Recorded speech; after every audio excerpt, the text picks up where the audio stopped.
রাজধানী ঢাকাসহ বড় শহরগুলোর রাস্তায় অলিতে গলিতে খুবই পরিচিত দৃশ্য এগুলো।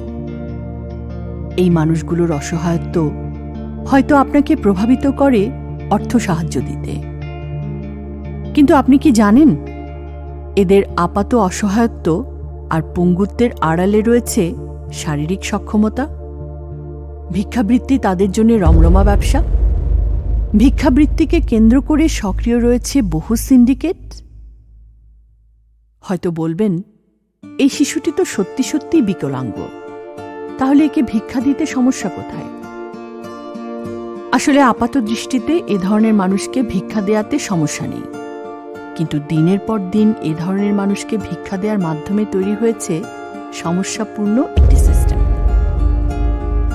যত অর্থই উপার্জন হোক না কেন, চিরটা কাল তারা ভিক্ষুকই রয়ে যায়। আর অল্প আয়েসে অনেক টাকা আয় করতে পারে বলে সুযোগ পেলেও ভিন্ন কিছু করতে চায় না তারা।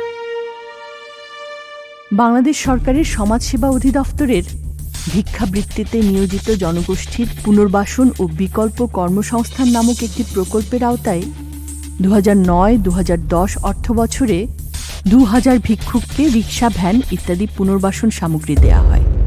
কিন্তু দেখা গেল যে সেটা আমরা সাকসেস হতে পারি না। পুনর্বাসন করার এক পর্যায়ে তারা তাদের এই যে পুনর্বাসন সামগ্রী আমরা যেটা দিয়েছি, রিক্সা, ভ্যান কিংবা টাকা পয়সা দিয়েছি, সেই সব বিক্রি টিক্রি করে ওরা আবার ভিক্ষাবৃত্তিতে ফিরে এসছে। শুধু তাই নয়, ভিক্ষাবৃত্তিকে কেন্দ্র করে সংঘটিত হচ্ছে মারাত্মক নানা অপরাধ, যা শুনলে আপনার গা শিউরে উঠবে। গোয়েন্দা পুলিশের সূত্রমতে শিশুদের দিয়ে ভিক্ষাবৃত্তি করিয়ে অর্থ উপার্জনের সাথে জড়িত রয়েছে কিছু সন্ত্রাসী চক্র, যারা হাসপাতাল থেকে নবজাতকদের চুরি করে বা শিশুদের অপহরণ করে আনে। এরপর তাদের শারীরিকভাবে পঙ্গু বা অক্ষম বানিয়ে দেয়। কাউকে কাউকে হাড়িতে শুইয়ে রাখে, ফলে শিশুটি স্বাভাবিকভাবে বেড়ে উঠতে পারে না, মেরুদণ্ড বাঁকা হয়ে যায়। কারো কারো চোখ উপড়ে দেয়া হয় বা হাত পা কেটে ফেলা হয়। পরিণামে তারা প্রতিবন্ধিত্ব বরণ করে পরিণত হয় ভিক্ষা বাণিজ্যের উপকরণে। তাই ভিক্ষা না দিলে এই প্রতিবন্ধী মানুষেরা কিভাবে বাঁচবে, এভাবে না ভেবে ভাবা দরকার আসলে এদের ভিক্ষা দেই বলেই এই নিরীহ মানুষগুলোকে বরণ করতে হচ্ছে ভয়ানক পরিণতি। আর যাকে ভিক্ষা দিচ্ছেন সে এই টাকা দিয়ে কি করে সেটা দেখাও কিন্তু আপনার দায়িত্ব, কারণ ভিক্ষার অর্থে মাদক সেবন করে এমন মানুষ আছে অজস্র।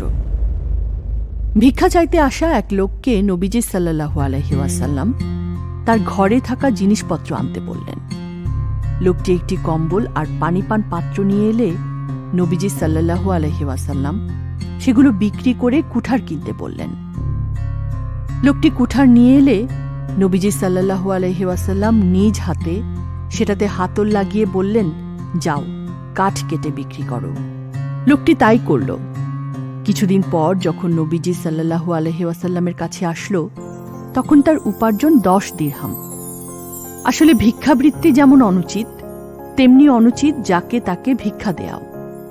তাই নবীজি সাল্লাল্লাহু আলাইহি ওয়াসাল্লামের শিক্ষা মেনে আমাদের উচিত ভিক্ষাবৃত্তিকে নিরুৎসাহিত করা, অসহায় ও দরিদ্রদের উদ্বুদ্ধ ও সহায়তা করা, আত্মনির্ভরশীল হতে।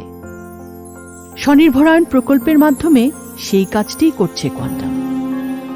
এছাড়াও হাজারো দাতার ক্ষুদ্র ক্ষুদ্র দানের অর্থে পরিচালিত হচ্ছে একগুচ্ছ সেবা কার্যক্রম।